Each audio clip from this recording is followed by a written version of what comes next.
Warning: this podcast features adult subject matter, adult language, and things not meant for children to hear. Viewer discretion is advised. You've been warned. We could be. We might be. It looks like we could. We are live, ladies and gentlemen, here on the I'm No Joe YouTube channel. Thank you very much, everyone, for tuning in to the latest episode of the I'm No Joe podcast, the show where every armchair quarterback can feel like an Eddie Bravo. Tonight, as is the way with most nights, we have got a panel of badasses here to talk some shit, get into the shenanigans, and break down the ridiculous that is going to be this weekend's UFC return to the Apex. We are going back to Vegas, unfortunately, because the rest of the world's still fucking locked down. But before we get into all that crazy shit, let's take just a moment here and welcome these fine folks for coming along with me. I don't know how we keep doing it, but we did it. We have got the new guy back. How you doing, young pup? Man, you gotta stop calling me the new guy. How you doing, brother? Doing pretty good, man. Doing pretty good. Good. Glad I can be here this week and talk some shit. Glad to have you. And then, as is the case more often than not, we have got the freshest guest a man could ask for. Mr. Fresh03, how are you doing this fine evening, sir? What is happening? It is warm. It is warm. Hell yes. But, just not on the card, so we'll have to, make do with what we got. Oh, and then across the octagon from myself pretty much every time we go at it here, my Wednesday night homeboy, my combat shit-talking compatriot here, the one and only Mr. Golf T Vapes. How you doing this evening, brother? Up 20 plus hours or not, that be damned. I'm here to talk kicky punchy. We'll take it, brother. We'll take it. So, as has been told to me by folks much smarter than myself time and time again, before we get into this, if you guys would like to support or get a little bit more of what we do around here on the I'm No Joe YouTube channel, you can follow us on basically all social media platforms. We are on Facebook at I'm No Joe. We're on Instagram at I'm No Joe. We are obviously here on YouTube at I'm No Joe. And if, understandably, these Instagram influencer level faces are just too damn distracting for you, fret not, mon ami, we've got you there as well. You can also get the all-audio version of this show available on your podcast platform of choice through anchor.fm/I'mNoJoe. And if you enjoy what we do around here and you want to give us a little kick in the pants to help us out, patreon.com/I'mNoJoe. That's where we post all the behind-the-scenes, the unaired, and even some may say the unairable parts of what we do around here. But that being said, we got an event. We are back stateside. It is a strange event, to be sure. It almost literally fell apart within the last week. We kind of talked about it a little bit last night on the Joe Liminaries, but further out than Abu Dhabi right now for the UFC is all kind of fucking up in the air. There are a lot of fights that are signed. They just don't have a date for. There are a lot of fights that are in the works. They just can't agree on the dates for the fights. Things are just, it's a little hectic over in the world of the UFC. The good news, I guess, if it is good news, is that in the UFC showing that shows can be put back on, we now officially have a ONE FC card going, we have a Bellator card going, we have BKFC back at it, LFA is back at it, and PFL is even talking about possibly coming back. We now have the NBA working on getting their shit back together. The MLB is kind of trying, but they've still got some Backstreet Boys they got to deal with. But sports are starting slowly but surely to come back. So as stressed out and as deprived of entertainment as we have been for the better part of 2020, things are starting to at least a little bit look back to what we were hoping they were going to get to. So as far as that concerns us here on the I'm No Joe show, this weekend we actually had a decent card that literally had the rug pulled out from underneath it, and then they put it in a boggle cup, shook it, and threw it on the table. And what we got was not what we were originally looking at, but could very well be an interesting weekend nonetheless.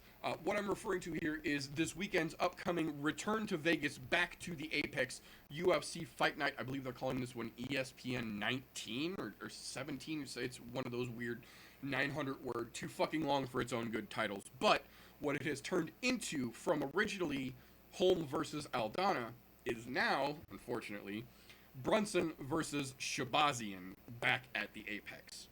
So, to get right down into it here, as you may have guessed, with the majority of these fight night cards going on, especially with them trying so hard to build the pay-per-views into what they need them to be, we're kind of getting a lot of fluff and a lot of the not necessarily most important cards, or fights rather. And then you combine that with the fact that, to his credit, Dana warned that this was going to happen. If we do too many fights only in the United States with all of the travel restrictions going on, you're going to burn out all the local talent. And we're kind of starting to see that, because initially we had some great fights in Vegas, but here we are now talking about our 6th fight back in Vegas during all of this insanity, after 3 fights in Jacksonville to set that up. We're definitely starting to get to the point where we're starting to scrape down to some of these fights that probably could have been pushed out till later on in the year, but we got to have something. So, unfortunately, we did get a little bit of fluff, but we do have some very, very interesting matchups on the card here. So if we look right from the top, I know Fresh is going to be happy about it, because they are opening this card with a pair of 35ers and then a pair of 45ers. So we got little guys coming to set the fucking show off. Fireworks right out of the fucking gate. First one I do want to give a quick talk about real quick. We actually mentioned it last night on the Joe Liminaries, because this is a fight that literally just fell into fucking place. The debut of Nate Maness coming into the UFC on short notice at 135 pounds, and as we know, the UFC definitely does not like to go out of their way to give new guys an easy walk in the park or a friendly welcome. So they are welcoming Mr. Maness into the UFC with none other than the Taz Mexican himself, Mr. Ray Borg. I will say this. Nate Maness does seem to have a pretty good fucking head on his shoulders, and he does seem to have a good little skill set. He definitely has some potential, but we also know that Ray Borg is coming back off of, let's just say, not his best performance. To be fair, he had a lot going on, and that's understandable, but at the same time, at the level that we're talking about in the UFC, for a guy who once challenged for the belt at flyweight, to see him now struggling at bantamweight, where he should naturally be more comfortable, it's a little off-putting. But at the same time, we still know what Ray Borg is capable of, and if he can even show just a glimpse of that, this is going to be a real hard night for Nate Maness to make a shining scene in his debut. That being said, I don't think it's out of the question, but I do think this is essentially Ray Borg's fight to lose. He's coming in with all the tools he needs and a chip on his shoulder from not having the best performance last time, knowing full well they're throwing a new guy at him to try and use his name to make something of himself. I think that's going to put that much more fuel in Ray's gas tank. I'm hoping against fucking hope, but I'm still hoping we get to see the Ray Borg that we know is locked inside there come out and show them that he's not done yet. He's still here. He's still ready. He's still valid. And I think he's going to come out and he's going to put that performance on to remind you guys he ain't going nowhere yet.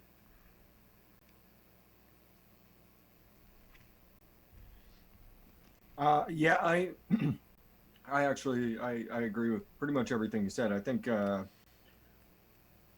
Ray Borg has shown us a little bit more recently than he has in the past. He was a relatively one-dimensional fighter. You really can't call anybody one-dimensional anymore, right, because everybody's so darn good at everything. Not these days. But he's shown a bit more striking. He's fighting a big dude though. Like for 135, this is a big dude. For a bantamweight, yeah, Maness is big, man. Maness is a big dude coming at him. So I mean, we know he's got wrestling. We know he's got. We know recently that he's turned his striking game up. If he can work his way inside a bit, get some strikes off, get him fearing those fists a little bit, the takedown's going to be there for him, I think. And then once he gets him on the ground, then height doesn't matter anymore. So I think this is Ray Borg's fight to lose. I mean, Manus is not getting a gimme fight coming in. Nobody gets gimme fights coming in. Like you're a lauded prospect. Guess what? We're gonna throw you to the fire, see what happens to you. Good luck. Buddy. And that's exactly what's happening here. Borg has been looking a lot better recently. So I think Borg probably. I think this one will probably go decision. I could see Manus picking up an early round and then Borg kind of working his way inside, wearing him down a bit. Yeah, that's kind of how I think it's going to go as well. Testing the new guy. Yep. So that's kind of how I see this fight going. I'm going with Borg. Yeah, after Borg's last couple of showings here at 135, he does not look what I would refer to as himself that we've seen previously. But he also did have that stint in there where there was a whole bunch of shit going on. Yes. I get that life happens, but I'm hoping maybe this is that fight that gets him to turn himself back around, or maybe this is their idea of telling him, if you can't beat the new guy, we're going to have to release you. Right. Which sucks, but... Yeah. I mean, even with what he's shown before, I mean, fuck, they've released champs that have just lost the belt. Yeah. Or people who just challenged for the fucking belt, lost.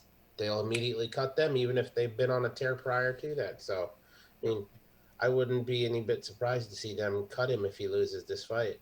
Captain Insano shows no mercy. That's right. The Dread Pirate Roberts takes no survivors.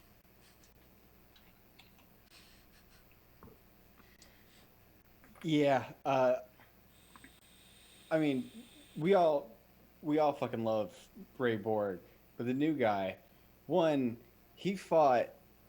I couldn't find what division, like what league he fought for, but he fought as a featherweight, so automatically he's used to a little bit of a heavier punch.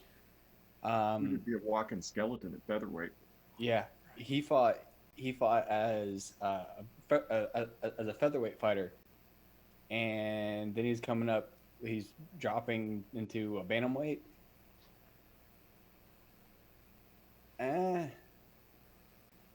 I mean, that's gonna be a real big, well, not a big difference. That's gonna be a difference between what he's used to, weight wise, and everything from him and a competitor, to coming up and being a bantamweight fighter and fighting somebody with the likes of a Ray Borg. That's going to be a whole lot different. So that's something that's going to have to factor in. Is his gas tank good enough, and is he going to be able to be used to this different weight class, being especially in a caliber of the UFC? You're fighting the best in the world. Here we go. That's going to be interesting to see. I just found it. He's coming out of Warrior FC, a Kentucky-based promotion. Yeah. He actually did, though. I didn't realize this until I just saw this article now. He used to train with GSP when he first got started. Oh. So Nate Maness is not full new to MMA. He's just kind of new to the bigger circuit, it looks like. He trained with GSP and had Brandon Davis, who used to be a trainer for Jackson Wink. Yeah, so he's got all the right cards lining up for him, it looks like. But again, you're still lining those cards up against Ray fucking Borg. Yep. Yeah, I stand by what I said. Like Borg's, especially his last fight, he looked way better. Yeah. I agree. It's going to be interesting to see how it all shakes loose, but again, I'm not mad at this fight. I think the only real problem I have with this fight is that they've got it so fucking early on the prelims. I think this realistically should have been the premier prelim fight, because the one that they've got for the premier prelim just seems like a waste of fucking time. It really, really does. But we'll get there in a minute. That will bring us on to the next interesting one on the prelims that I wanted to take just a moment to talk about here. This one, I really haven't heard a whole lot of hype from anyone, from the UFC press, from the general MMA journalists at large. Just, it's kind of really relatively going under the radar, and I'm a little surprised about that. The fight I'm talking about here is Ed Herman versus Gerald Mearshart. this realistically, while understandably is not the top two guys, they aren't necessarily household names just yet. Both of these guys have unbelievable fucking toolboxes, and neither one of them know what the word quit means. They both have very well-rounded skill sets, so this fight realistically could go or end anywhere.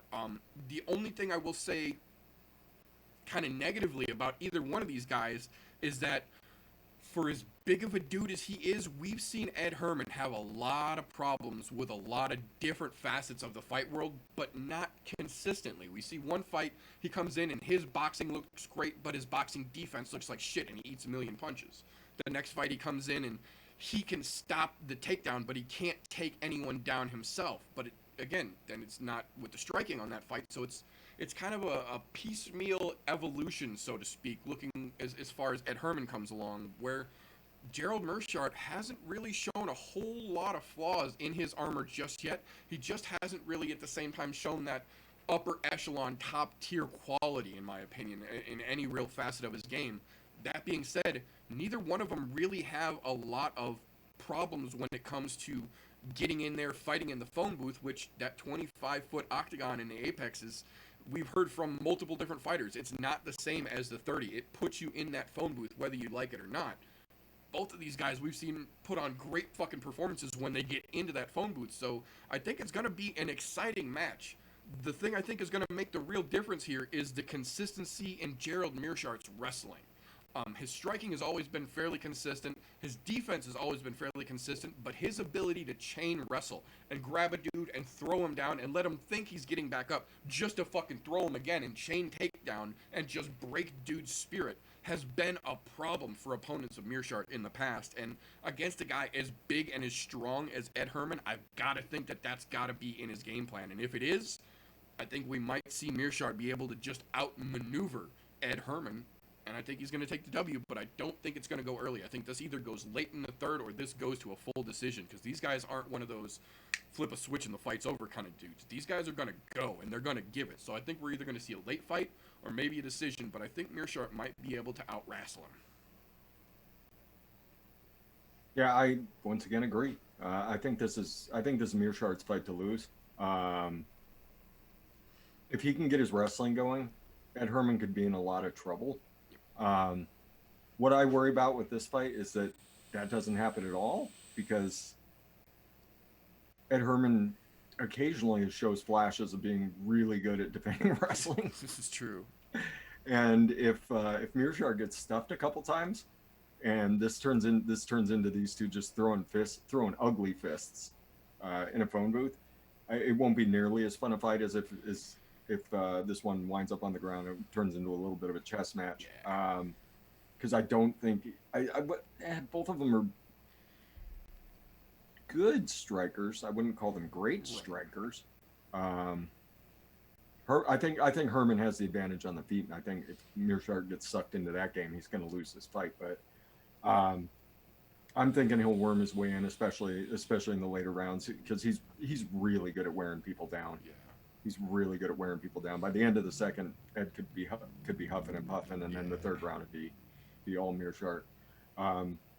I agree that this one's probably going the distance. I don't see a knockout coming anywhere in this. I don't think either of them are standout BJJ guys that there's gonna be a surprise submission anywhere. I think if there is a submission, we'll all see it coming a mile away on the ground. Yeah. But yeah, I see this one. I see this one going the distance. I think this one's probably run to decision. I think Meerschaert will probably pick it up because he is so good at wearing people out. So. Yeah, I'm in agreement 100% there. And the only thing I would add to that is Meerschaert, for being a light heavyweight, he has a surprisingly good fucking gas tank. Right. But I guess that does come with that whole wrestling background. All those guys who have that strong wrestling background, they know how to fucking push through fucking the suck, for lack of better terms. Yeah. And I think that'll take him far. However, you can't write Herman off completely. No. You really can't. I mean, both of these guys, they're in that weird you're in that weird stage where you're either going to go up or you're going to go down. You're not going to sit in this same little boat. And this is kind of a really good fight to figure out who's going to make that next step and possibly get a number after their name, depending on how the fight plays out. Now, if somebody does get finished, I could see one of those two getting thrown up into the between 13 and 15 with a number after their name if they do something spectacular and finish the fight in a spectacular way. But I know you're not going to see a knockout bout here. These guys neither one of them are known for fucking knockout power. They both have knockouts on their records, but I mean, any light heavyweight's going to have a fucking knockout on their record or two. Even somebody with a losing record is going to at least knock some Joe Blow out. But this is going to be more of a grapple fest. But then again, every time we say that, it ends up two fucking sloppy sluggers, and here we go. That's true as well.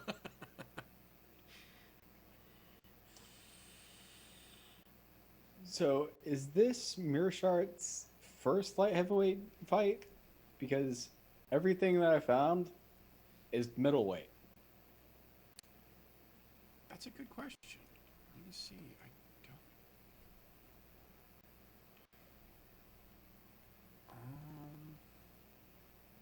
Of course, this doesn't show the weights he fought at, just the fights.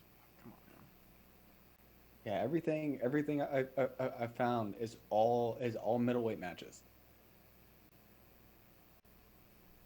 I think you're right.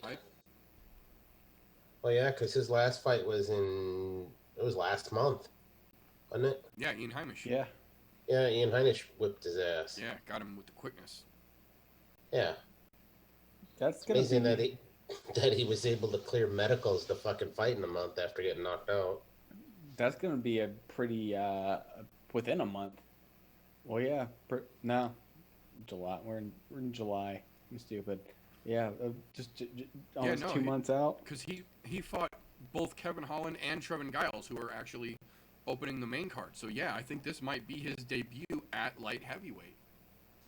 That's gonna be pretty a significant difference than what he's used to in the power aspect. I didn't even think about that. I kind of assumed that it was Ed Herman moving down. I didn't even realize that. Yeah, they're fighting at 205 here. It looks like Meerschaert's moving up. That's gonna be a big power difference from what people are used to walking around in middleweight to heavyweight to light heavyweight.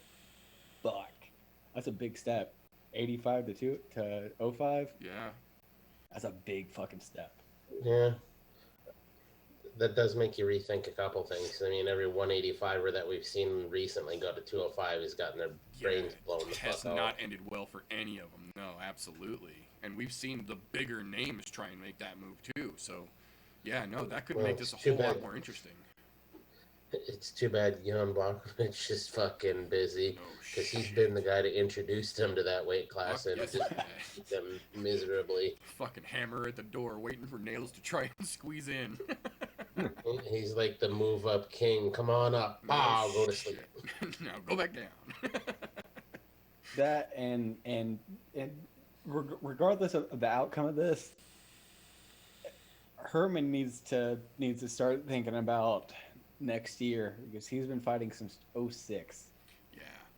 He's been fighting for a fucking minute. Yeah, he's been solid middle of the pack for a good while now. Which, yeah, that kind of puts him in a weird position because as we've seen with a lot of other guys, even if you do last run at it. Yeah, if we see you do good and you're staying at the middle of the pack forever, you only get so many more chances, man. Either you start putting it together. One last run at it or get your shit and hit the road, man. Prepare for your Bellator contract.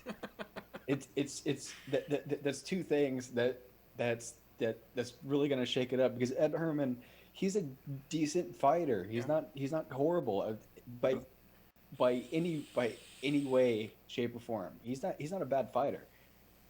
And then you have Meerschaert, which is a good fighter. He's pretty good on the ground. He's okay on his feet, which is the same as Herman, but coming up to 205 versus 185, it's a big ass step. And you got Herman, like, what am I doing next month? Yeah. Yeah, that could definitely change the whole outcome of that fight. Absolutely. I didn't even realize that. Good call. Huh. It's gonna be interesting. See, and I that still stand by what I said. yeah, no, I still think it's gonna go the same way, but that actually kind of makes it even more confusing to me why this fight isn't getting more publicity.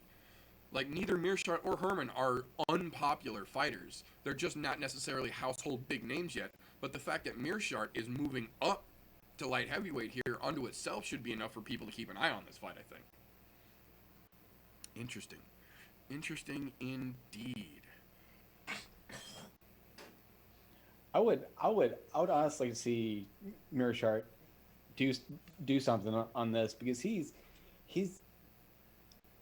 would really do some weird shit being in light heavy, because he's decent on the ground. Yeah, and bringing the power bump up with him too.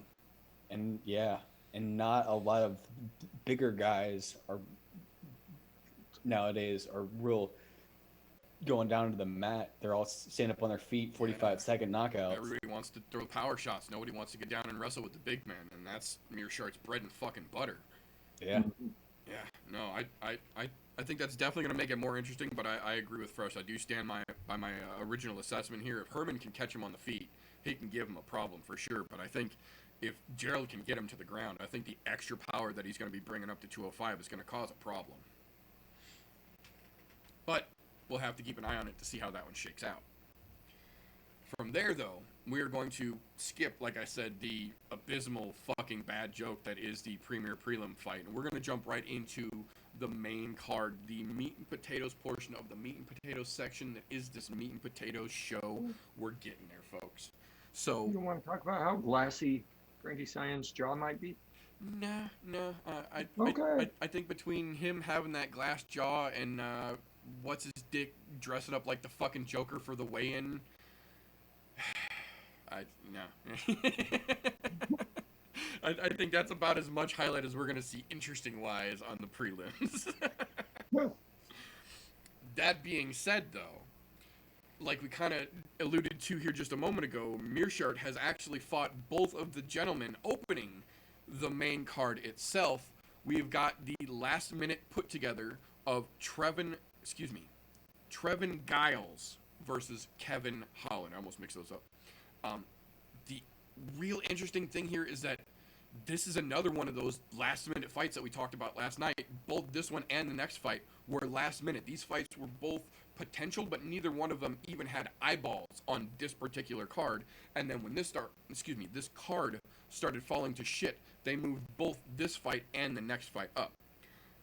Trevin Giles and Kevin Holland are both relatively newer guys to the UFC, not necessarily MMA. They both come from decent amateur backgrounds, but neither one of them has really had that chance to just show what they're capable of. We've seen flashes of greatness from both of them. We've seen potential from both of them, but realistically, they're kind of mirror images of each other. Their styles are real similar. The main difference for me is that Trevin Giles is a little bit of a smaller, stockier package, whereas Kevin Holland's a little taller and a little longer. But they both like to use their striking to set up their wrestling, which in the new era of fighters is a fucking beautiful thing if you can do it and be slick about it. I think in this situation, even though we saw him look pretty good last time out, I don't think Kevin Holland is quite as slick as Trevor Giles is. And on top of that, he's a shorter, more compact package. With the same skill set, he's naturally going to bring a little bit more power just because of the build that he carries. Kevin Holland's not terrible, but we've seen him get wobbled a couple times by some maybe not necessarily the biggest shots, and Trevin Giles throws fucking mailboxes attached to his hands. So I think essentially this is Kevin Holland's fight to lose. I think if Trevin gets his fucking hands on him and starts striking with him, Kevin might have a problem. But on the other side of that, I think if Kevin can get him to the ground because of his length and his size difference height-wise against Giles, I think he'll have a better advantage trying to impose his will on the ground. If he can get there. I'm inclined to believe that Trevin Giles is not going to want to make this a long night. I think he's coming out for round one, and he's looking for blood. I think we're going to start the main card with a fucking KO from Trevin Giles. Let's throw some MMA math in here for fun. Kevin Holland lost to Mearshart. Yes. Or no, Holland Or no, Yeah, say he no. lost Yeah. to Mearshart. Giles won Giles against beat him. Yes. So if we go by that MMA math, Holland wins this fight. However, uh, he was Holland was on a 4-fight win streak up until his last fight where he took a loss. And Giles, on the other hand, he's been kind of hot and cold. However, he's shown flashes of greatness that I don't think Holland has. Agreed. Holland has looked like a solid middle of the road fighter. I haven't seen anything in his repertoire that says he's going to make top 10. Like, he'll be lucky if he numbers out at 13, maybe 12. From what I've seen. Now, that could very well change. But going purely off of what I've seen out of these two, I have to give it to Trevin Giles on this one. I don't think Kevin Holland gets it done here. And I don't think this is going to be a boring fight by any means. In fact, this is the one fight on the card that I was possibly thinking could be dark horse fight of the night between these two. Yeah, there's a lot of potential for fireworks between these two for damn There sure. really is, because both of them have some fucking great striking for where they're at in their career. And in my opinion, they're kind of on that same level there. So I think it's going to be fun to watch and see who gets off first. I just think Giles is a little bit more reckless when he comes into the phone booth, and I think it could come back and bite him. I mean, if Holland gets caught, like it might be game over. Yeah, real quick, yeah. I think he's slick enough that he can take it to the ground and then work him a bit. I agree. This is totally dark horse fight of the night. This could be. I don't think either of these guys are coming to get paid by the hour. Like, these guys are coming to finish quick one way or the other. I don't know that this will make it out of the second. I think Holland will probably wind up taking it to the ground. I think he's slick enough to get his takedown in and then work him for a submission. I think eventually that'll pay off. I think he'll probably wind up submitting him, but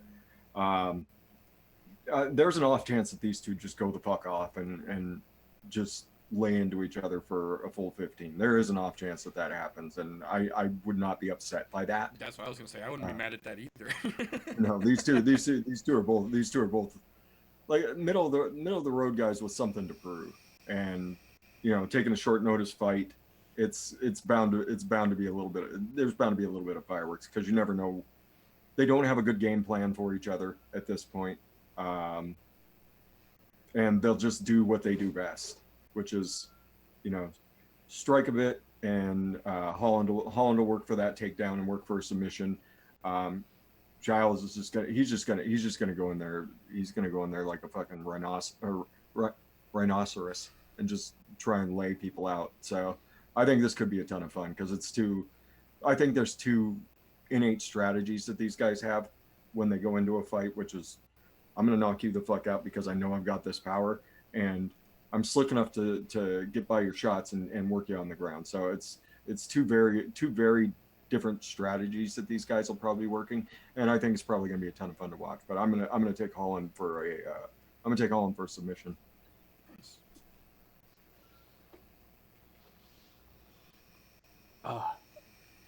Right?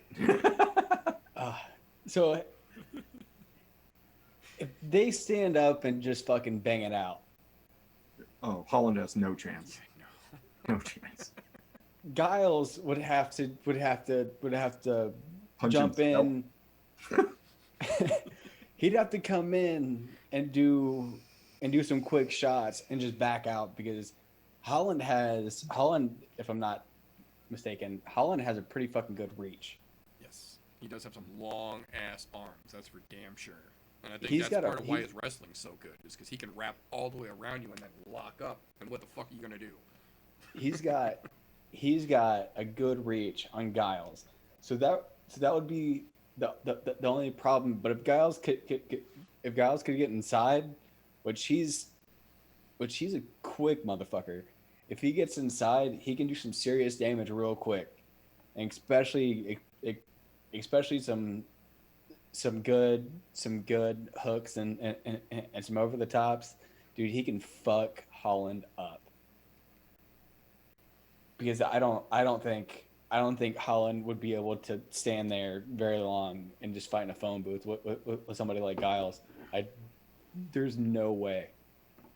Yeah, I don't doubt that Kevin Holland could stand in the phone booth with somebody.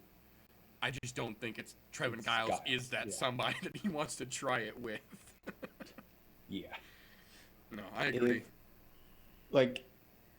And the only thing that Giles has going with him is he's, for lack of better words, he's a thick boy. Okay, He is double C thick for damn sure. he is fucking thick, and if he can keep his feet planted like solid, whenever Holland goes in for a takedown, he can snuff out some takedown defense if he can see it coming. Yeah. But if he doesn't, Holland's doing some serious damage on the ground. I want to say Giles, strictly for the knockout power and just how slick and fast he is. I want to say Giles. It's hard though, isn't it? Because Yeah. like I said, neither one of these dudes are fucking soup cans. They're both in that weird position where they haven't quite cracked into the legit top 15 yet, but they're definitely head and shoulders above all these fucking cans coming out of the Contender Series. Like, they're in that weird in-between, not quite ready to start making a run, but definitely not on the bottom of the fucking pack getting faced off against fucking delivery guys anymore either. Yeah. We gotta think about a little MMA match too. Right? Yeah, no, I'm glad they're open. You look at the MMA match fucking backwards for this one. Yeah. No, I think this is going to be a damn good fight to open the card with. I think these two boys are going to come in and let you know that neither one of them are here to fuck around. Yeah, I think this one's a banger. I agree, and I am stoked to fucking watch it. Now that will bring us into the other one that we kind of talked a little bit about last night, another last-minute replacement. This is a strange one. Neither one of these guys, much like the last fight, are really in that top 15 yet, but at the same time, neither one of these guys are down in that pizza delivery guy fighting range either. The problem is both of these dudes have been around long enough, they should be in one or the other. These guys have both been in the UFC long enough, they should either have a number behind their name or they should be fighting in Bellator. The problem is that we saw these guys come out against each other early in 18, and they went at it. This is a rematch. The problem is, this is one of the few fights we have seen in the last couple of years that legitimately went to a draw. This was a dead even unanimous draw on the cards, and the numbers show that makes fucking sense. The striking wasn't lopsided on either side. There was more head strikes for Venata, more fucking body shots and kicks for Bobby Green, but neither one of them really had what it took to stop the other one, to put the other one away, or to just end the goddamn fight. It really kind of turned into a double-sided point fighting battle. And the problem is that since they've done that, neither one of them have really come in and done anything spectacular. They've both done more getting their ass kicked than ass kicking since their draw. So on one hand, I understand this fight because one of them needs that W to set the train in motion for who is running this competition, because I think we're going to see a third one eventually if they stay here. But I think at this point, realistically, neither one of them have given us any real indication that they've changed much or that they've evolved in their game since the last time we fought, with the exception of Lando Venata showing a little different side of his striking. Excuse me.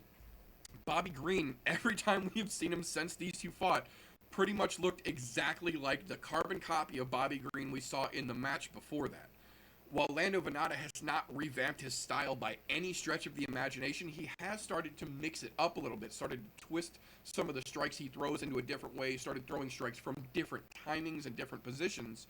He's trying, and I'll give him credit. He is trying. He hasn't had the greatest results, but he is trying, and I think that in this situation is going to make the difference. If you're comfortable with where you're at, you're not going to get past where you're sitting. if you can't change up what got you to where you are, you're not going to get further than where you're standing.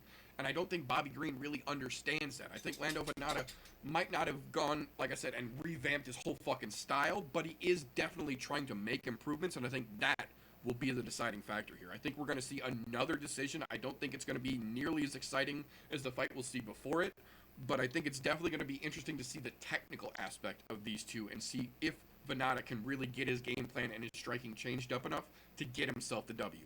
I think he's gonna. Once again, I'm agreeing. I think Venata, I think he's a little bit hungrier.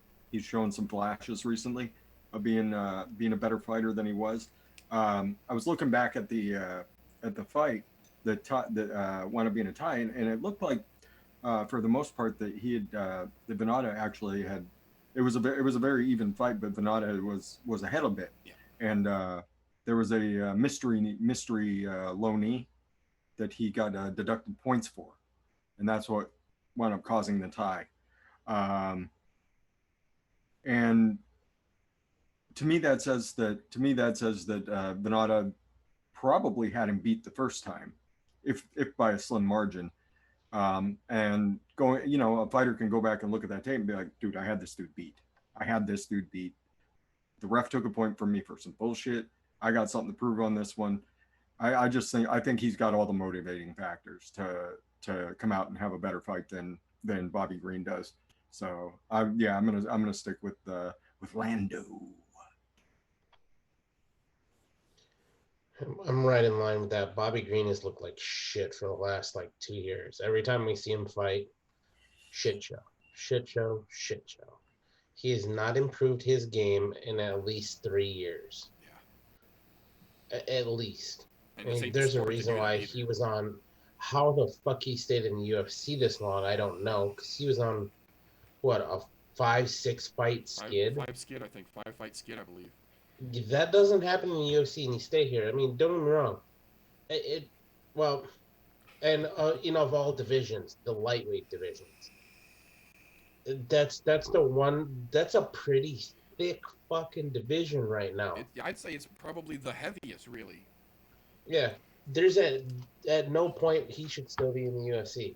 Lando Venata, he's been hot or cold. He's looked really good. He's shown some really good flashes. In my opinion, this is Lando's fight to lose. I don't see him. He might finish Bobby Green, but I doubt it. I haven't seen anything from Lando that says he's gonna be finishing fights. So I mean, I'm not excited about this fight. I'm hoping, and I wish the guy no ill will, but I'm hoping Bobby Green loses and gets fucking cut. He hasn't done anything worthwhile except for being a stepping stone for really young prospects. That's it. Yeah, really. I mean, go over to fucking. I'd say this. Go to fucking ONE FC. Go to fucking Ryzen. Right, juice up, crush some cans, make some money. Fuck it. Yeah, make some money. Maybe get some fucking confidence back under your belt, and then come back. The last fight that Bobby Green won was his last one against an aging Clay Guida. Yeah, and that No, was I think you meant to say aged. Yeah. Aged. Had he fought Clay Guida, let's say even 2 years ago, Clay Guida would have mopped the floor with him. Yeah. Yeah. Fucking, that was the last fight that he had, and the first fight that he's won in fucking years. Lando, I keep on wanting to say fucking Calrissian. Lando, I'd really, talking about a rematch, I want him to win because I want him to get it. Because he's the only one out of both of them that is trying to progress his abilities, sharpen his tools, and apply them in a better fashion. Strictly off of that, against somebody that is stuck in his ways, I'm instantly going to say fuck you. I want the other guy to get it. strictly off of fucking moral alone, I want Lando, because you're going against somebody that's just doing the same exact shit every time. He's not doing anything impressive. He's just fucking dicking around. And best the best league, the best company, really, is the UFC. And you're dicking around in the UFC doing bullshit, not applying your skills. Fuck you. Get the fuck out of here. Well, and it really doesn't help your fucking case when the newest highlight they have to try and promote your fight with on the UFC's social media right now is that wheel kick that he landed against Makdessi back in 2015. You haven't done anything highlight worthy in 5 fucking years. Yeah. I don't know, man. At this point, realistically, I could see either one of them getting their fucking walking papers off a win or a loss, and it really wouldn't make that much of a fucking difference to the organization or the rankings overall. Especially in lightweight. Yeah. That being said, I still think Lando has done just enough to make the difference, but we'll have to watch to find out for sure. That, though, will bring us into the People's Co-Main event, as they've come to call it, the third from last fight on the card. This, I think, might be one of the few fights of the night to give Holland Giles a run for its money.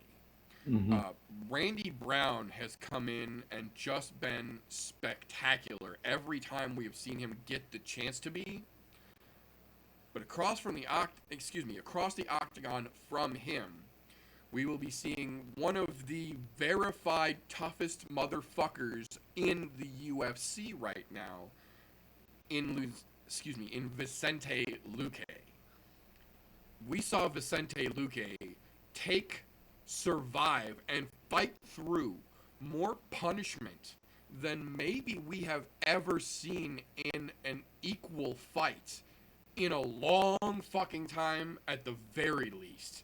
And even though he was getting fucking cracked, he didn't slow down, he didn't give up, and he did not stop giving those cracks right the fuck back. Vicente Luque has essentially earned the fucking hat off respect from just about every fucking fan who has seen any of his last couple of fights. He's not going to make this easy. The thing that I think is going to make the big difference here is that even though Randy Brown has looked good, Vicente has got the experience here. He came up looking spectacular all the way back to the Ultimate Fighter, where he looked like a fucking champ, just couldn't quite get the chance he needed during that. Has come into the UFC after not winning the Ultimate Fighter like several other guys have done, but Vicente has taken every opportunity he has been given, win or loss, to show you that he is constantly evolving, he is constantly adding more to his toolbox and sharpening the tools he already has. The fact that they call him the Silent Assassin is just perfectly fitting, because he's one of those guys that he's not going to talk shit. He's not going to do a lot of press. He's going to come in very Rose Namajunas-esque, quiet, abstained, very melancholy, and then when the cage door closes, he lets his fucking fighting do the speaking for him. And I, for one, have not seen a single fucking match Luque has put on since the Ultimate Fighter where I've been disappointed in what he has done. Not in his wins, not in his losses, because even when he is lost, it's not for lack of fucking trying. He just literally didn't have what it took on that particular night against that opponent. And Wonder Boy didn't make it fucking easy either, and he fucking rang true through that whole motherfucking fight, and even Wonder Boy came out of that giving him major fucking props for that battle. I like Randy Brown, but we just haven't seen anything close to that level shown by him yet. I think he's a good guy. I think he's got a lot of potential, but coming against a Silent Assassin, I think he's getting taken out. I think Luque takes this. I'm agreeing again. When do I get to turn my heel hat around? Probably. But anyway, the big X factor for me in this one, like if this was a 30-foot octagon, like this would be a different story. Absolutely. this would be a completely different story because Randy Brown would be able to use that reach a lot more. You're in a 25-foot octagon. The phone booth is open on this, and that's Vincente Luque to a T. Like if he gets inside Randy Brown's phone booth, like it's going to be a lot of trouble for Randy Brown, and it's going to happen. I agree. This is going to happen. This right here is my highlighted fight. Like the people's co-main event is looking strong. This one's going to be a lot of fun, because these two dudes aren't going to stop. And I think I agree that Vincente Luque, he's the tougher bastard in this fight, and that's why he's going to come out on top, because he's tougher than Randy Brown is. Well, that and to be fair, by your own logic, he's got the better abs. He does have better abs. I'm just saying, your logic Better on abs, that has better been abs correct. win fights. That's on lady fights though. I give credit where credit is due. I'm not gender discriminatory. I'm just saying, Vincente's got the better abs, and your ab predictions have been pretty fucking accurate lately. Right?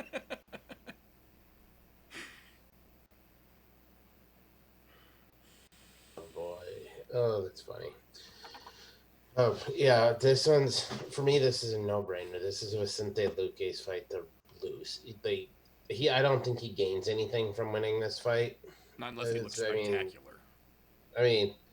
Unless he does something fucking crazy, spectacular, highlight reel, makes ESPN's top 10, and Randy Brown makes the not top 10 for it. I mean, that's the only way I kind of see that playing out. But yeah, the only speed bumps that Vicente Luque's really had lately has been the Wonder Boy Thompson fight. And even that wasn't a bad fight. It wasn't anything. bad. It didn't look like the Luque that we thought we were going to see up at that point. And guess what? Everybody has an off day.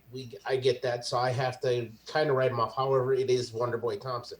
Boy Thompson's a pretty goddamn good striker. Yeah, it takes two to tango, and they were definitely fucking tangoing in that damn match. Randy Brown, he hasn't shown anything of major fucking greatness. The only other thing that makes me really happy about Vicente Luque, does anybody remember what he did to Platinum Mike Perry? Mm-hmm. That fucking... Yep. Free nose job. Free nose job. And the fight still went to decision, so as much as I have to say that, fucking, that's the only time that I will ever give Aluminum Mike any credit, is that he didn't fucking quit at that point, because a lot of other people would have, but he's too dumb to quit. Never mind. Yeah, this one's Luque all day. I'm trying to find something good to say about Brown to counterpoint it, but Luque's on a different level there. It really is. There's levels to this sport. Randy Brown's not there yet. I think part of that is because, to be quite honest, he's still relatively young into his career. So, he's got a lot to learn and a long ways to go before he gets to that Vicente Luque level.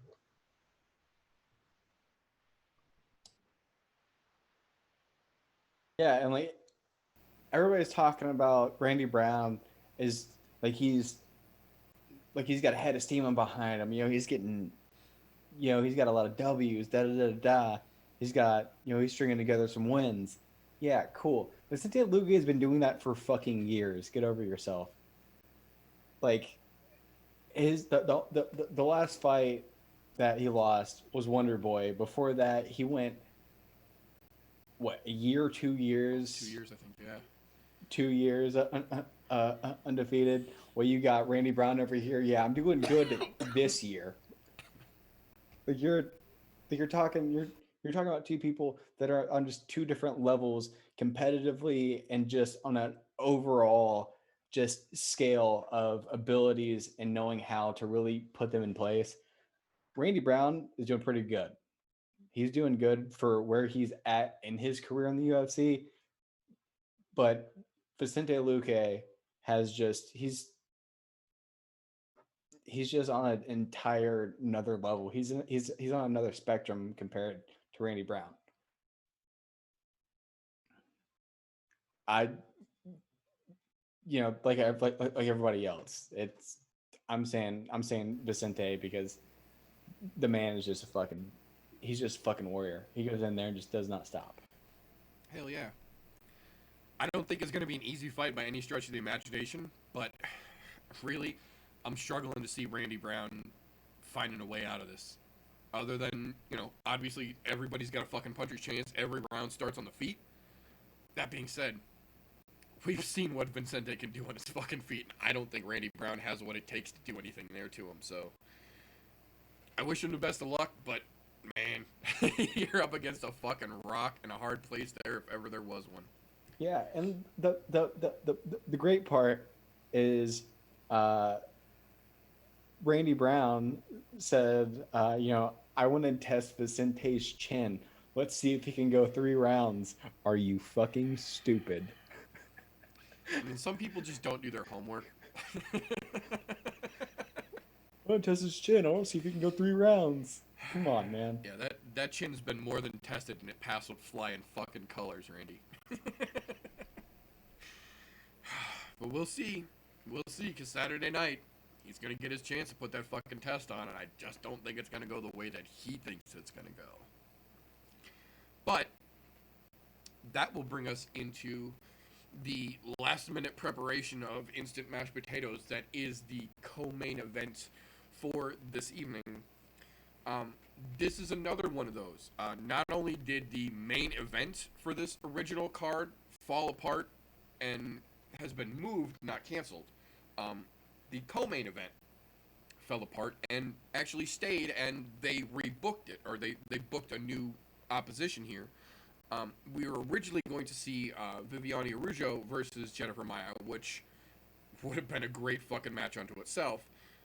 Instead, last-minute substitution, after we found out that Joanna was injured and was pulled out of the rebooking of the original cancellation of the 125 title fight of Shevchenko versus Calderwood, we found out that the co-main event for this fight fell apart, and not wanting to keep sitting around and waiting for the title fight that she had literally been gifted for some fucking reason, Joanne Calderwood decided that she was going to step in on short notice, and she was going to fight Jennifer Maia on the co-main event this evening, or this weekend rather.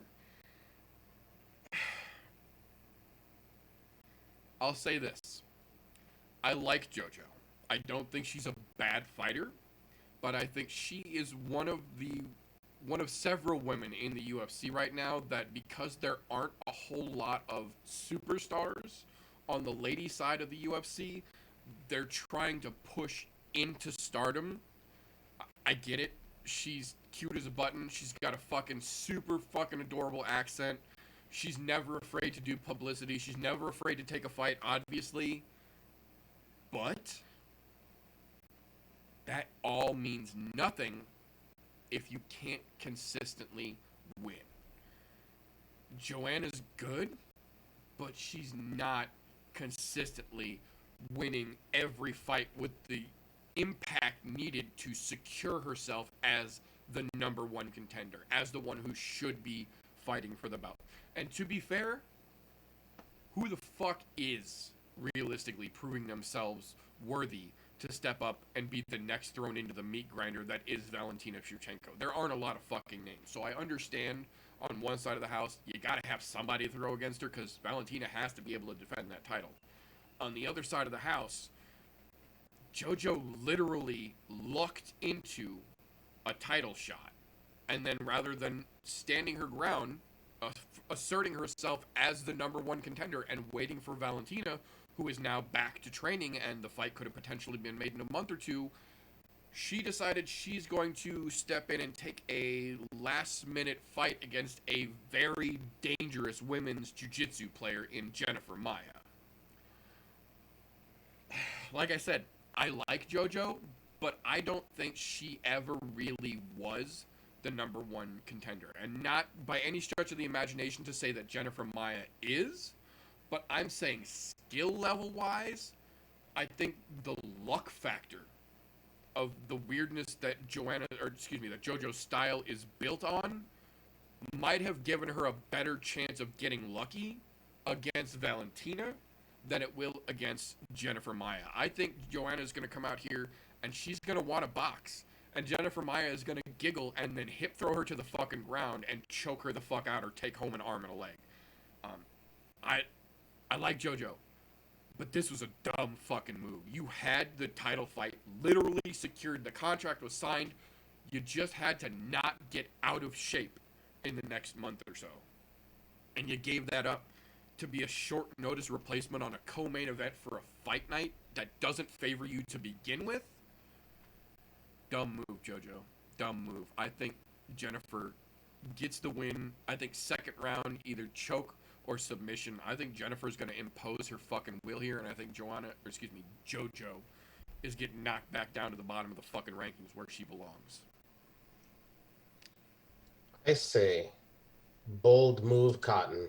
Right. Let's see how this plays out. Yeah. You know what? You're right. She didn't have to take it, but she's also not one to sit on the sidelines. If you looked at her, how often she fights in the UFC, she's a pretty damn active fighter in that women's weight class. Oh, yeah, she gets after it for sure. If we want to throw in a little extra MMA math here, the last fighter that both of these two lost to, that had their last losses, was to the former title challenger, Caitlin Chikagian. She beat both of them. That was the last two losses both of these fighters had. Maya's was the most recent of the two because she just got dispatched by Chikagian. And here's where it throws me off. JoJo, she got dispatched by her, then fights Andrea KGB Lee and beats Andrea Lee and then gets a title shot? Question mark. How does that fucking happen? Because Andrea KGB was nowhere near the title picture at the time. I think it just had to do with that whole fact of Jennifer Maya getting dispatched by Chikagian. And so that kind of threw that shit up in the air. And we're like, oh, well, we need somebody to throw in the fucking fire and out of the frying pan into the fire. Here, JoJo, how about you have at it? Now there's a chance JoJo could not have at it and Maya could get it. But I think it's all going to come down to whether or not JoJo can keep her distance in 25 feet of cage. I doubt it. But at the same time, we'll find out. I mean, the worst part is her fucking takedown defense is fucking terrible. She's like 1 for 2 on defense. It's fucking a miserable takedown defense, especially when you're fighting somebody who is predominantly a grappler. I mean,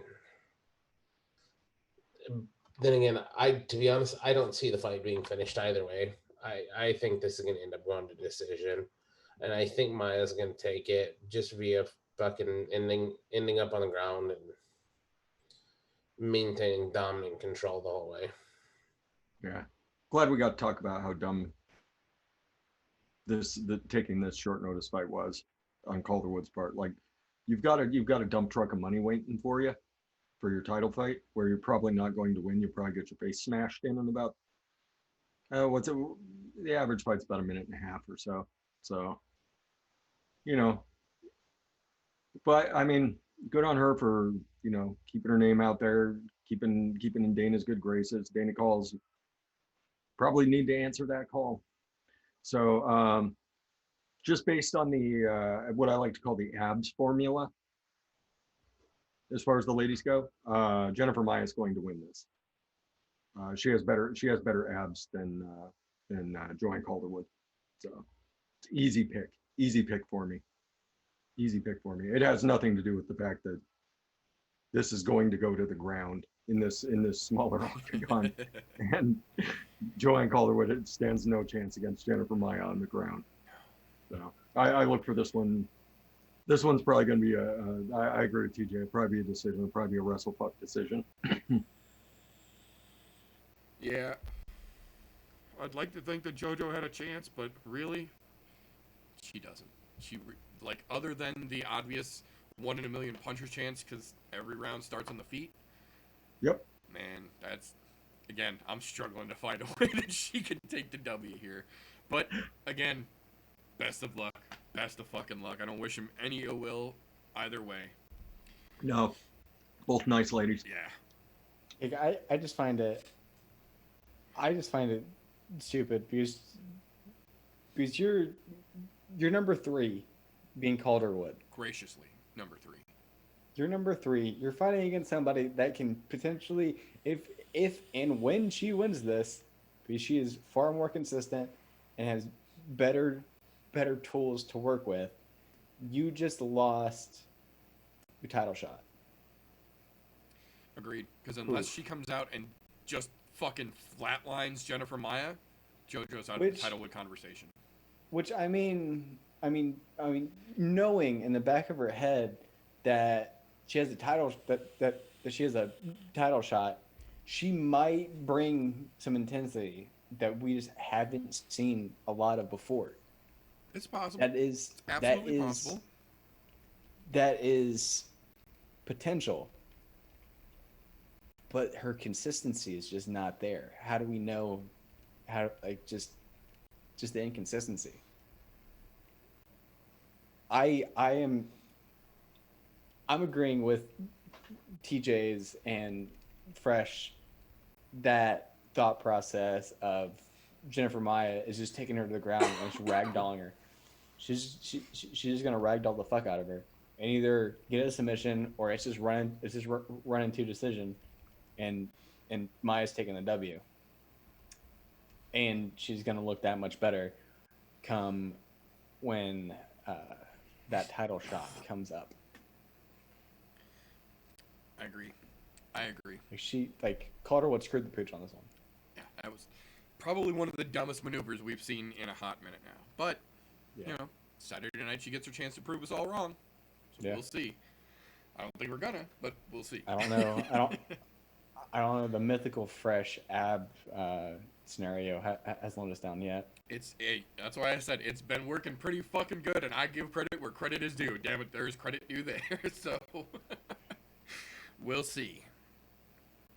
That being said, though, that will bring us to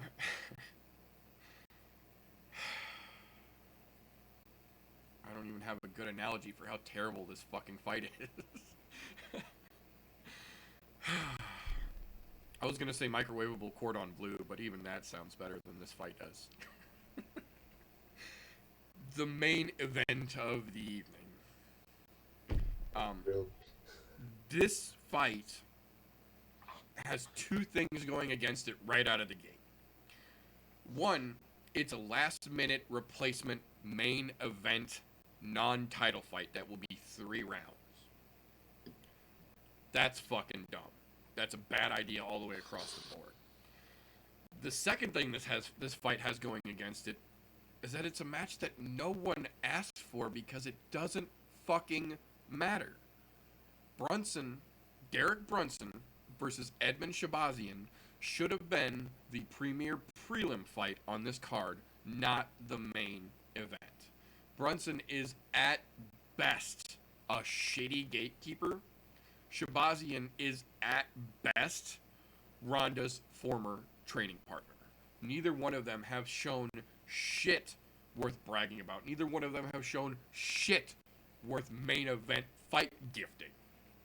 Brunson has almost been the stereotypical punching bag for guys making their way up the rankings, which is why I think they made this matchup, because they're really pushing Shabazian hard right now because he's one of the younger guys in the UFC with a couple of notable wins under his belt.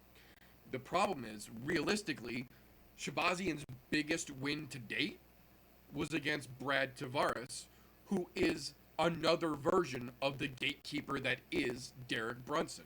Pretty much everyone in the top 10 has beaten the shit one way or another out of Brad Tavares in their process of moving up the rankings. Subsequently, pretty much everyone in the top 10 has beaten the shit out of Derek Brunson in their rise up into the top 10 of the rankings. Derek Brunson's talked a lot of shit over the last couple of years. He's tried to revamp his game. He's changed camps. He's changed his fucking hair color. He thinks he's the real Slim Shady now. It doesn't fucking matter.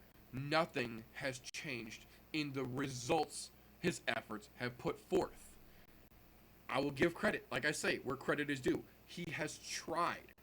But unlike in Lando Venata's case, we haven't seen a difference in results. Lando didn't go night and day from a shit fighter to a great fighter. He went from a guy who had some struggles to a guy who was noticeably working on those struggles while still trying to stay pretty true to what he likes.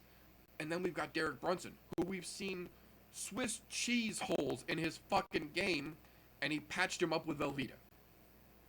That's not how you make your way through the toughest fighting organization in the fucking world. That's how you cement yourself as a fucking gatekeeper that they use to let younger guys and up-and-comers make their name off of you. That's exactly what this match is. This is the UFC trying to give Shabazian that push into more of a household recognition, which is why they keep showing the videos of him and Ronda training, of him getting fucking judo flipped on his head when he was 15, and they keep showing the 2-second 5-year-old clips from Brunson landing one good punch here in a fight, and one good punch there in a fight, and landing a random kick in one other fight, but nothing strung together, nothing recent, nothing brag-worthy. Same with Shabazian. The biggest highlight they've got for him is taking out the fucking soup can that is Brad Tavares. Neither one of these guys have a fucking leg to stand on as far as trying to make a good case for themselves, even coming off of a significant win here. And I realistically feel like this is kind of one of those last minute shut up and take what we give you because we've got 252 coming around the corner decisions that Dana has thrown at us. I'm happy the fight still, the event is still happening. I'm happy we have a main event. But man, this is about the shittiest eat your microwave mashed potatoes move Dana could have done to us in recent fucking months for damn sure. I realistically could not give less of a fuck which one of these two win or how they do it because it has zero impact on the division and on the organization. That being said, I think the, not necessarily for the better, but the experience overall that Brunson has versus the ambition and lack of experience in the cage that Shabazian has, I think will end up playing the ultimate factor here because we're only getting a 3-round fight and there's no fucking crowd to make it any more exciting. I think this is going to come down to a matter of Brunson knowing how to better reserve and control his energy than Shabazian coming out just to try and make a fucking name off himself. I think Brunson takes it, but I have a feeling it's going to be a fucking decision and it's going to be a fucking boring road getting there. I think, go ahead, DJ. Go ahead. I'll say this. Still a better main event than what was here previously. Definitely. Absolutely. I will absolutely Period. concede that point. Bar none, without a doubt. We went from the silver skin you trim off of a fucking tenderloin to a fucking skirt steak that's overdone. Right. There's your meat reference for you. I'm glad somebody could pull one up because I was struggling. As far as this is concerned, to be honest, I like the fight. I think for what it is, it's a solid fight for more so for Shabazian, and Brunson become that doorstop. You said it. Everybody's went through Tavares. Everybody in the top 10 has gone through Brunson. This is that point. They're trying to help Shabazian out. He beats Brunson here. This puts him into that mix. Now, here's the kicker with Shabazian, though. Yes, he has won his last 3 fights in the UFC. All of them inside of the first round. He won his first fight in the UFC prior to those 3 via decision. So he's gone 3 rounds before. We know he can do it. However, Brunson's been here a long fucking time, and he's fought the who's who of the fucking middleweight division. He's fought multiple champions of the middleweight division. He's fought Robert Whittaker, albeit he lost. He fought Israel Adesanya, lost. But he's fought the who's who, so he knows what to do in big pressure situation. And they're not going 5 rounds here, so it's not like he had to prep for a fucking main event. Neither one of them did. This is you got 15 minutes. You do this every day in fucking your normal training. Go out there and do what you do. I'm tempted to say Brunson wins this purely on the fact of he's got all of the fucking toolbox there. He has the experience.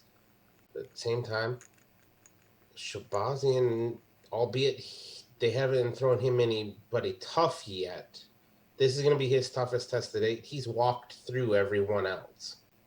So I have to say, when you're coming in that high, fucking undefeated, against a Brunson like that, Brunson he's just fucking looked sloppy lately to where I don't think he gets it done. I really have to lean on this one and say Shabazian gets it done. I don't know if I doubt we're going to see him get Brunson out of there in the first round, but it is a possibility.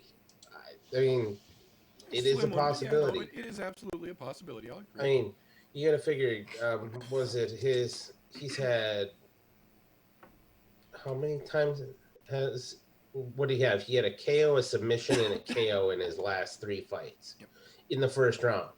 So he can definitely put fucking punches on target. And obviously his submission game strong. He was working with Ronda Rousey, and that was the only thing she was good for, was fucking submitting people. Yeah, judo tosses and arm bars. Yeah, so I mean, he's going to have a solid grappling game because of that. So, and obviously he's got the punching power to put people out in this division. So you got to give the kid some credit, albeit he's really fucking green. That's the problem.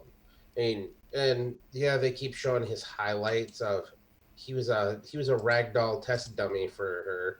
Wasn't like he was even getting fucking. He didn't even get the throw back. Yeah. He was literally just a dummy.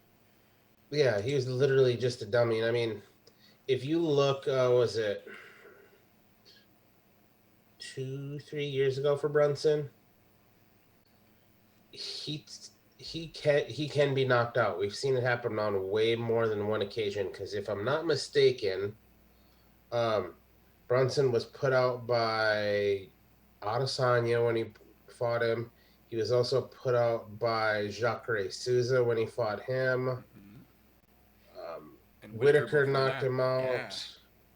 As I said, literally the top 10 have basically put him on his ass on their way up the rankings above him. Well, Whitaker beat him on the way up. So did Izzy. And guess what? But I have this strange feeling, because we've seen him get knocked out on multiple occasions. There's that diminishing return we always talk about with the chin. That's true. Your chin goes eventually. That's true, and it don't come back. And that's where I think this young fighter in Shabazian's got a good chance of being able to put one on target, because he obviously can do it. We've seen him do it multiple times already. So I have to lean on.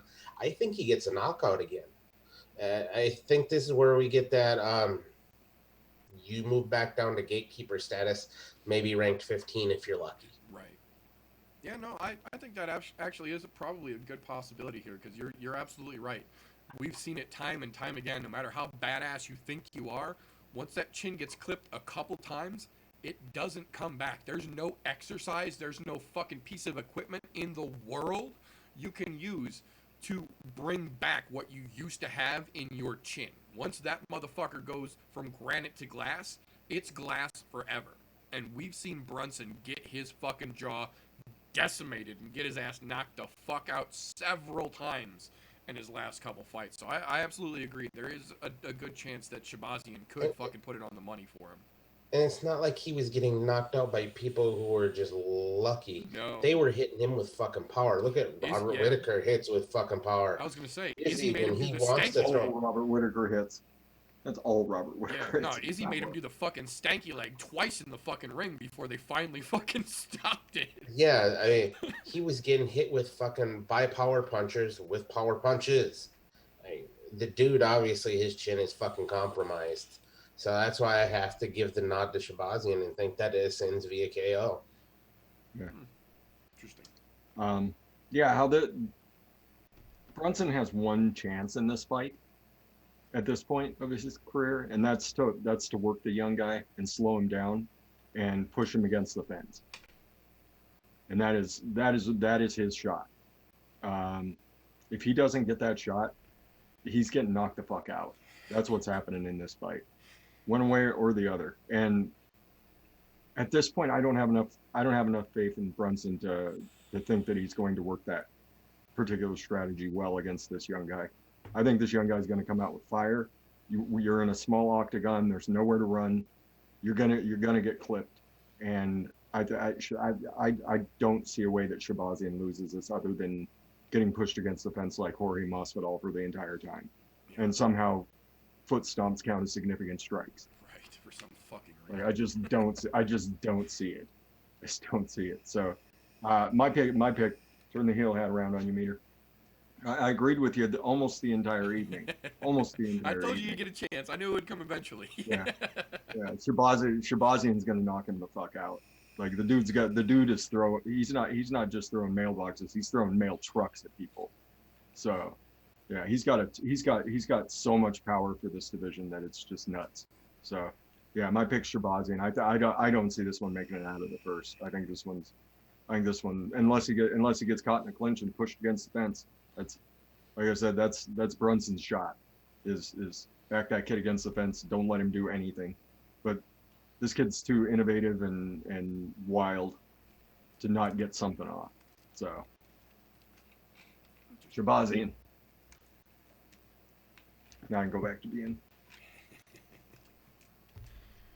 Yeah, and the little talk that you hear about this fight is a green guy versus somebody like Derek Brunson. Derek Brunson's got knockout power. When was the last time you saw Derek Brunson knock somebody out? It's been about 3 years. At least. Mm-hmm. It's been about 2 or 3 years. Whenever your name comes up in knockout power, you're not thinking Derek Brunson. No. You're not. Back a couple years ago, yeah, he was knocking motherfuckers out first round. He was putting in some work, and he wasn't going up against fucking nobodies. He was going up against some decent people. But lately, he's been going up against big names and just doing very much lackluster performances. And Shabazian is just coming in young and hungry, but he's playing smart. He's doing what he's supposed to do, how he's supposed to do it. He might be green, but dude, he got knows what something. he's something about him. He's got some good fucking skills, man.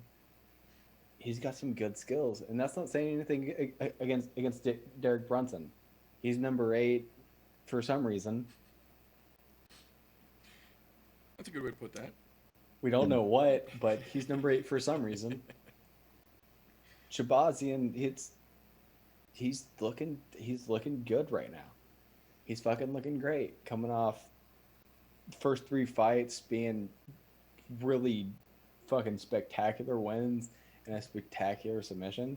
Dude, you can't look at this and not say Shabazian isn't fucking taking this. You can't. And that's another thing about somebody like Shabazian. Like, nobody's told him he can't yet. Right. Yeah. No one has taught him that lesson yet. I don't think Brunson's the guy to teach him that lesson. I just don't see it. He works his way up a little bit further. He's going to run into some motherfuckers and be like, "No, you can't do that to me." Yeah. Yeah. But right now, nobody has been able to stop him. So It's true. This is true. I do have a subsequent bonus question, though, here. What do we think the odds are that we see Herb Dean this weekend? that Herb Dean's in this That Herb Dean reps this weekend? Oh, I think he reps. particular fight. And not this fight. I'm just saying on this card in general. Now that there's officially been an investigation opened. I don't see why Dana wouldn't. Yeah, there's Dana doesn't care. Oh no, he's pissed. He did an Oh. interview this week. That's why the investigation got opened. Dana White Oh, said he's that he was. pissed at Herb. Yeah, he said that he No, was screaming. then at Herb's not repping this card. No, he said that he was at home screaming at the TV when he saw that bad stoppage as well. So that's why the investigation got opened into Herb Dean. So I'm wondering, because we all know that Herb's a good ref most of the Herb's a time. fantastic ref. But like Dan Hardy showed in his hour-long video, there are multiple occasions where Herb has shit the bed, and it's been big time. It's not little ones. So after No, something Herb's so not controversial, repping on this one. yeah, I don't think we see If Herb. Dana's pissed, he's not repping. Yeah, I don't think we see him this weekend.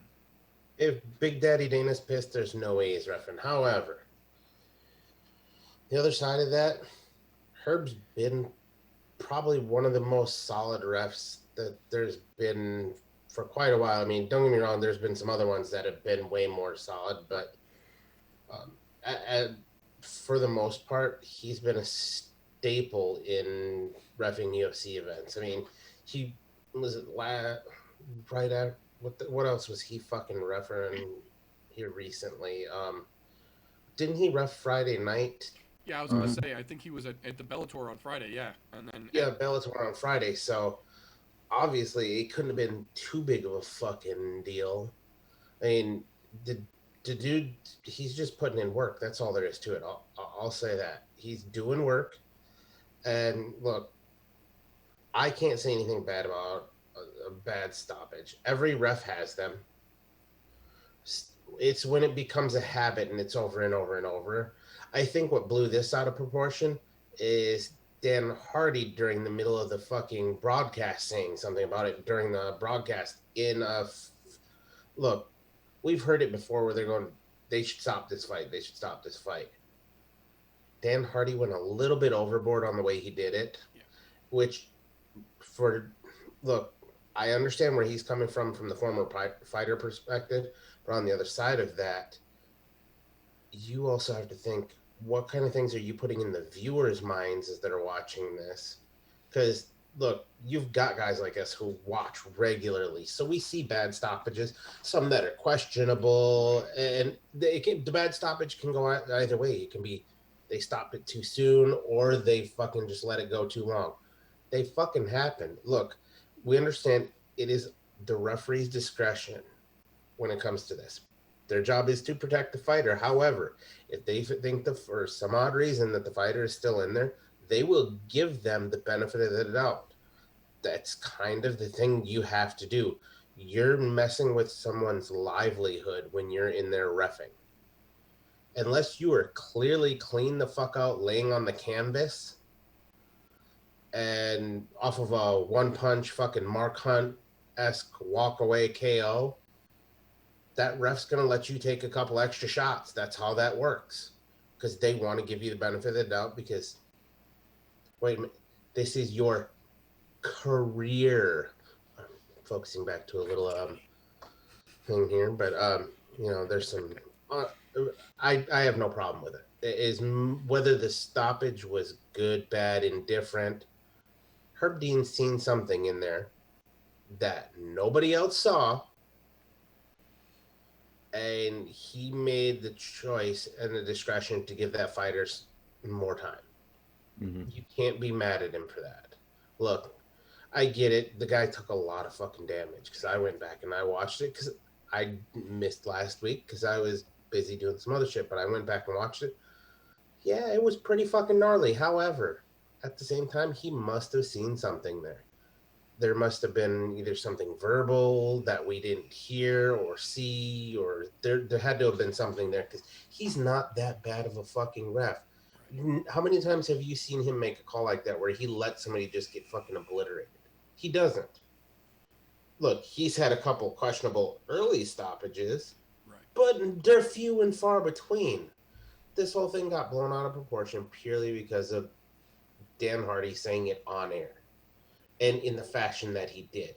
It's different when you see them going, they need to stop this fight, but the fighter's still clearly trying to defend themselves. Right. Those ones, I understand them saying stuff like that. I mean, was the one that comes to mind, Anthony Smith's fight, where he was just getting his breaks beat in, but he was still actively defending himself. Yeah, absolutely. But everybody and their brother was saying, you need to stop the fight. They were even saying it throughout the broadcast there. But they let it continue because he was doing what he needed to in order to defend himself. Yep. I mean, they say those types of things in a different manner than the way that Dan Hardy expressed himself during that, which I think that's what blew this way further out of proportion than it needed to be. Yes, it needed to be addressed or questioned a little bit of, hey, why? Right. Look, and anything that Herb Dean says as to why, I have to believe him 100% because the dude has no reason to lie. He's been nothing but a fucking excellent ref. Dana White pissy pants can be as pissy as he wants to. You've never seen him ref a fucking fight. Until you ref a fight, shut your fucking mouth. It's true. We can be upset that a call went one way or another, but until you're actually the ref of something that affects someone's career, you can sit down and shut up, be angry like the rest of us.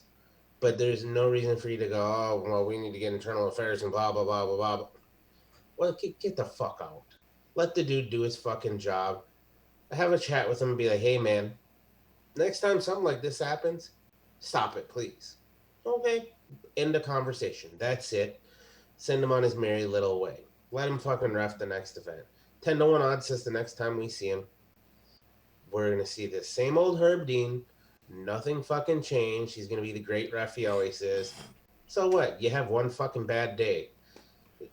Look, he's not a fucking weatherman. He's not doing the same thing wrong every day and keeping his fucking job. He's doing everything right. That's why he's been around for so goddamn long. Yeah. I think it's just blown way out of proportion, way more than it needs to be. Yeah. I see it I both said ways. the same thing last night. Me and Meter actually had a pretty good conversation. Yeah, I was gonna say, we talked about this night. pretty good last night on the Joe Luminaries for anybody who didn't catch it. Yeah, and I said the same thing that you did, TJ, that Dan Hardy's blowing this out of proportion. I still feel that way. Obviously, there's a history with Herb, and we know that Herb is going to let you take an extra shot. The particular fight that they're talking about, Herb was out of position. That's the caveat to the defense, that Herb was out of position. He didn't see the eyes rolled up into the back of his head. Yeah, exactly, the caveat. When he moved around, you could see that he was moving around a little bit, like he was trying to defend himself, rather than being flat on his ass and going straight backwards like he did when he was out of position. And he let him take 2 extra shots. How, in the long term, how much is that going to affect the fighter's career, taking 1 or 2 extra shots? In the long term, it could affect you. It certainly could affect you. But I agree with TJ still. I think Dan Hardy's blown this out of proportion a little bit. I still think that Herb Dean is one of the best refs out there. If you know that Herb might be a little bit out of position and might let you take an extra shot, is it something you think about? You might. And that's probably where this investigation is going to come from. And maybe we'll see Herb Dean stop things a little bit quicker out of this. But I think Herb Dean's a fine ref, and I think he's a good dude. Him and Dan Hardy going back and forth, they both need to fucking stop. Herb doesn't need to talk back to Dan. Dan doesn't need to put out 1.5 hour videos. Right. So, about it. I get where Dan Hardy's coming from. He's a fighter. Right. You know, taking those extra shots, theoretically, it could add up in the end. Especially at that point when you're flat on your ass and you're taking extra shots and you're already flocked out. You know, you can do a lot of damage that way. But yeah, I think they both just need to shut their fucking mouths and get back to work. That's what I'll have. Even after last night's conversation, I thought about it a little bit, and that's the conclusion I came to. I think Herb Dean's a fine ref. If it's something in the back of your head, request a different ref. Yeah, that's certainly your option as a fighter, to be like, hey, I'm not comfortable with Herb. The UFC will listen to you. Right. Because they make a whole shit ton of money off of you. So if you're saying, hey, if I don't feel comfortable with this ref, they'll give you a different one. And that ref will be like, all right, cool, I get to ref another fight. That's another G in my pocket. Right. Let's do this thing. Hell yeah. So, You know, one other thing that pops into mind that everybody forgets about, Herb Dean used to fight too. Still does. So he's still does. still fighting. Active roster. Yeah. Oh well, yeah, no, still. I mean, so he understands the ramifications of taking more damage than necessary. Mm-hmm. So it's not like it's a new concept to him. That's why I say it's way out of proportion, because I don't think that that's something that anybody thinks about, because nobody really pays attention to Herb Dean's fighting career. They pay attention to his reffing career because he's a phenomenal fucking ref. Right. The only one that I think that's better currently is Dan Mergliotta. Yeah, I agree. I agree. I mean, that's because we don't have Big John McCarthy reffing anymore because now he's went from the ref to the table over at fucking Bellator. I mean, Yeah. That, and we also found out this week that the reason we haven't seen Mike Beltran much in the UFC, who is also a fucking phenomenal ref, apparently the UFC legitimately has a problem with his gigantic mustache and have literally asked him multiple times, cut it, tuck it behind your shirt, something. It's distracting for the fighters and the crowd. And Mike said, you don't tell guys with hair to put their hair in a ponytail when they ref, so why the fuck should I put my mustache in a ponytail or hide it? So no. So that's why we've been seeing him more on the Bellator side than the UFC side lately. So interesting news in the world of referees. That's for damn sure lately. But that's all we've got for this particular episode here. So before we get the fuck out of here, I want to take it around the room real quick. If by this point someone is willing to agree that you're no longer the new guy, how would they get a hold of you to get a little more information about the RJ MMA official website? You could contact me over there at Instagram at RJ MMA official. Come talk some bullshit with me. Tell me the reason why I'm still the new guy over here. Please come tell me why I'm the new guy. And Meter, I don't want a fucking DM on that from you later today. I don't know what you're talking about. But it's a great podcast. Great being here with you guys tonight. Yeah, I'm gonna be able to be here a lot more now, doing Wednesdays. Now that everything's settled in. Good deal. Thank you for having me. Good seeing you, beautiful bearded bastards again. Awesome. Thank you for your time, sir. So, I don't know why they wouldn't have, but let's assume for argument's sake that by now someone has not signed up for the greatest American scavenger hunt ever put on, and they need to know how to get the freshest information for finding Uncle Chael they can get. How would someone go about doing that, sir? So right now, we've gotten word that Uncle Chael is on the Warp Tour. And we're like, how's the Warp Tour going on? Like we don't quite grasp this. So he's putting out false trails for us. We've been following these game trails in Oregon. We've got pit traps, we've got snares. We're ready for Uncle Chael. All we want to do is give him a hug. But he's putting out false trails. I think he's a little bit too worried about the Backstreet Boys, and he should just. But that doesn't make sense because his track record shows he's not all that worried about it. He's got a hug aversion. He's got a hug aversion.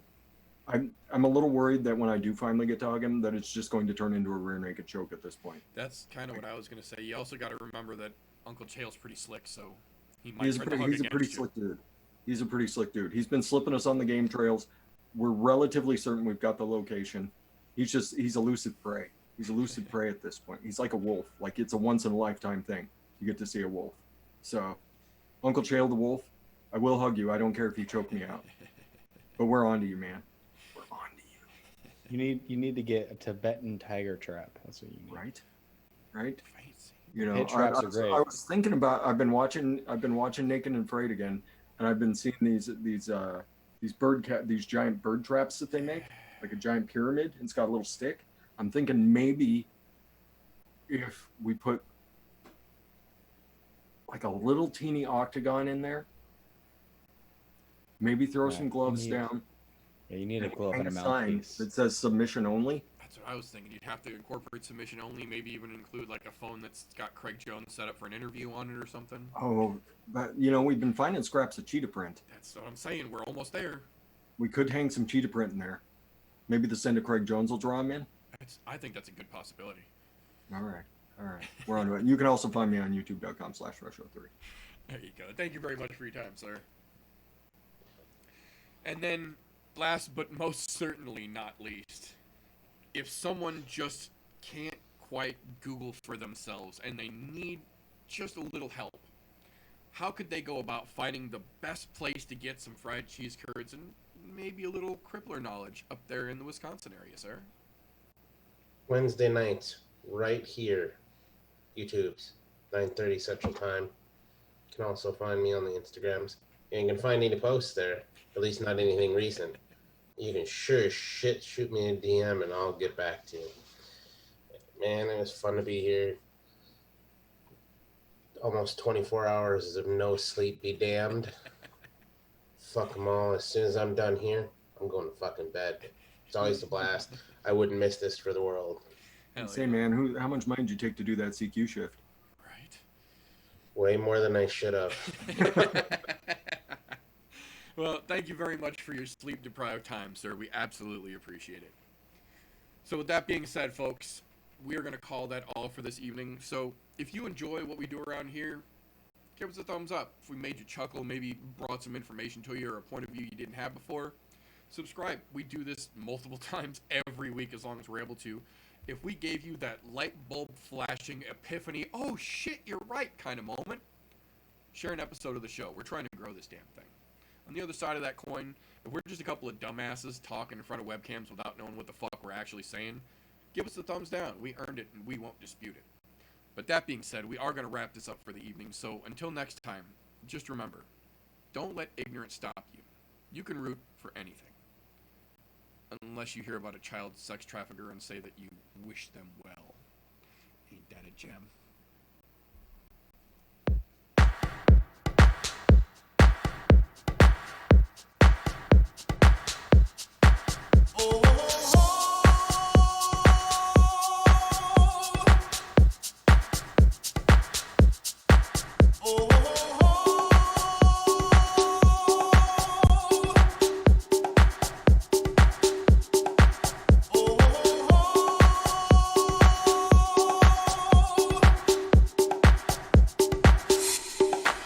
Everybody was kung fu fighting. Those kids were fast as lightning. In fact, it was a little bit frightening. How do I say goodbye to what we had? The good times.